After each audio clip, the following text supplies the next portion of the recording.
जिस पानी की हम लोग कोई कीमत नहीं समझते, उस पानी की कीमत हम मुंशी प्रेमचंद की कहानी ठाकुर का कुआं के माध्यम से समझने की आज कोशिश करेंगे, जिसमें ऊंच नीच जात पात का भयंकर रूप हमारे सामने प्रस्तुत हुआ है। उसके सोचने मात्र से हमारे रोंगटे खड़े हो जाते हैं। आओ सुनते हैं लघु कथा ठाकुर का कुआं। जोखू ने लोटा मुंह से लगाया तो पानी में सख्त बदबू आई। गंगी से बोला, यह कैसा पानी है, मारे बास का पिया नहीं जाता, गला सूखा जा रहा है और तू ये सड़ा हुआ पानी पिलाए देती है। गंगी प्रतिदिन शाम पानी भर लाया करती थी। कुआं दूर था, बार बार जाना मुश्किल था। कल वह पानी लाई तो उसमें बू बिल्कुल न थी। आज पानी में बदबू कैसी?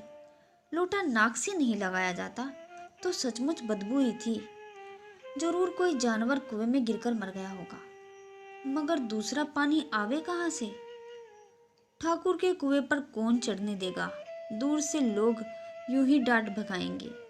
साहू का कुआं गांव के उस सिरे पर है, परंतु वहां भी कौन पानी भरने देगा? कोई तीसरा कुआं गांव में है ही नहीं। जोखू कई दिनों से बीमार था। कुछ देर तक तो प्यास से रोके चुपचाप पड़ा रहा, फिर बोला, अब तो मारे प्यास के रहा नहीं जाता। ला थोड़ा पानी नाक बंद करके ही पी लूं। गंगी ने पानी न दिया। खराब पानी से बीमारी बढ़ जाएगी इतना जानती थी, परंतु यह न जानती थी कि पानी को उबाल देने से उसकी खराबी दूर हो जाती है। बोली, यह पानी कैसे पियोगे? न जाने कौन जानवर मरा है, कुएं से मैं दूसरा पानी लाई देती हूँ। जोखू ने आश्चर्य से उसकी ओर देखा, और पानी कहाँ से लाएगी? ठाकुर और साहू के दो कुएं तो हैं, क्या एक लोटा पानी भी न भरने देंगे? हाथ पांव तुड़वा कर आएगी और कुछ ना होगा। बैठ चुपचाप यहाँ, ब्रह्म देवता आशीर्वाद देंगे, ठाकुर लाठी मारेंगे, साहू जी 1 के 5 लेंगे। गरीबों का दर्द कौन समझता है? हम तो मर भी जाते हैं तो कोई दुआ पर झांकने नहीं आता। कंधा देना तो बड़ी बात है। ऐसे लोग कुएं से पानी भरने नहीं देंगे। इन शब्दों में कड़वा सत्य था। गंगी क्या जवाब देती, किंतु उसने वह बदबूदार पानी पीने ना दिया। रात के 9 बजे थे। थके मांदे मजदूर तो सो चुके थे। ठाकुर के दरवाजे पर 10-5 बेफिक्रा जमा थे। मैदानी बहादुरी का तो अब जमाना नहीं रहा, न मौका। कानूनी बहादुरी की बातें हो रही थी। कितनी होशियारी से ठाकुर ने थानेदार को एक खास मुकदमे में रिश्वत दी और साफ निकल गए। कितनी अकलमंदी से एक मार्के के मुकदमे की नकल ले आए। नाजिर और मुहम्मतीम सभी कहते थे नकल नहीं मिल सकती। कोई 50 मांगता तो कोई 100 मांगता। यहाँ तो बेपैसे कोड़ी नकल उठा दी। काम करने का ढंग चाहिए। उसी समय गंगी कुएं से पानी लेने पहुंची। कुप्पी की धुंधली रोशनी कुएं पर आ रही थी। गंगी जगत की आड़ में बैठी मौके का इंतजार करने लगी। इस कुएं का पानी सारा गांव पीता है, किसी के लिए रोका नहीं। सिर्फ ये बदनसीब नहीं भर सकती।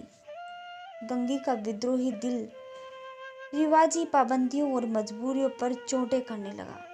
हम क्यों नीच हैं और ये लोग क्यों ऊंच हैं? इसलिए कि ये लोग गले में धागा डाल लेते हैं। यहाँ तो जितने हैं एक से एक छठे हैं। चोरी ये करे, जाल फरेबी ये करे, झूठे मुकदमे ये करे। अभी इस ठाकुर ने तो उस दिन बेचारी गडरिये की भेड़ चुरा ली थी और बाद में मार कर खा गया। इन्हें पंडित के घर में तो बेरहमों मांस चूहा होता है। यही साहू जी तो घी में तेल मिलाकर बेचते हैं। काम करा लेते हैं, मजूरी देते नहीं। नानी मरती है मजूरी देने में। किस किस बात में हमसे ऊंचे हैं। हम गली गली चिल्लाते नहीं कि हम ऊंचे हैं, हम ऊंचे हैं। कभी गांव में आ जाती हूँ तो रस भरी आंख से देखने लगते हैं, जैसे सबकी छाती पर सांप लौटने लगता है। परंतु घमंड यह है कि हम ऊंचे हैं। कुएं पर किसी के आने की आहट हुई। गंगे की छाती थक थक करने लगी। कहीं देख ले तो गजब हो जाए, एक लात भी तो नीचे ना पड़े। उसने घड़ा और रस्सी उठाई और झुक कर चलती हुई एक वृक्ष के अंधेरे साई में जा खड़ी हुई। कब इन लोगों को दया आती है भला? बेचारे महंगू को कितना मारा था, महीनों लहू थूकता रहा। इसलिए तो उसने बेगार नहीं की। इस पर ये लोग ऊंचे बनते हैं। कुएं पर स्त्रियां पानी भरने आई थी। उनमें बात हो रही थी। खाना खाने चले और हुक्म हुआ कि ताजा पानी भर लाओ। घड़े के लिए पैसे नहीं हैं। हम लोगों को आराम से बैठे देखकर जैसे इन मर्दों को जलन होती है। हाँ, यह तो न हुआ कि कलसियाँ उठाकर भर लाते। बस हुक्म चला दिया करते हैं कि ताजा पानी ले आओ, जैसे हम लोंडिया ही तो हैं। लोंडिया नहीं तो क्या हो तुम? रोटी कपड़ा नहीं पाती, 10-5 रुपए भी छीन झपट कर ले ही लेती हो। और क्या लोंडिया कैसी होती है? मत लजाओ दीदी, छीन भर आराम करने का तो तरस जाते हैं। इतना काम किसी दूसरे घर में करते तो इससे कहीं आराम करते। ऊपर से वह एहसान मानता। यहाँ काम करते करते मर जाओ पर किसी का मुंह सीधा नहीं होता। दोनों पानी भरकर चली गई तो गंगी वृक्ष की छाया से निकली और कुएं की जगत के पास आई। बेफिक्रे चले गए। ठाकुर भी दरवाजा बंद कर अंदर आंगन में सोने जा रहे थे। गंगी ने क्षणिक सुख की सांस ली। किसी तरह मैदान तो साफ हुआ। अमृत चुरा लेने के लिए जो राजकुमारी किसी जमाने में गई थी, वह भी शायद इतनी सावधानी के साथ और समझ बूझ न गई होगी। गंगी दबे पांव कुएं के जगत पर चढ़ी।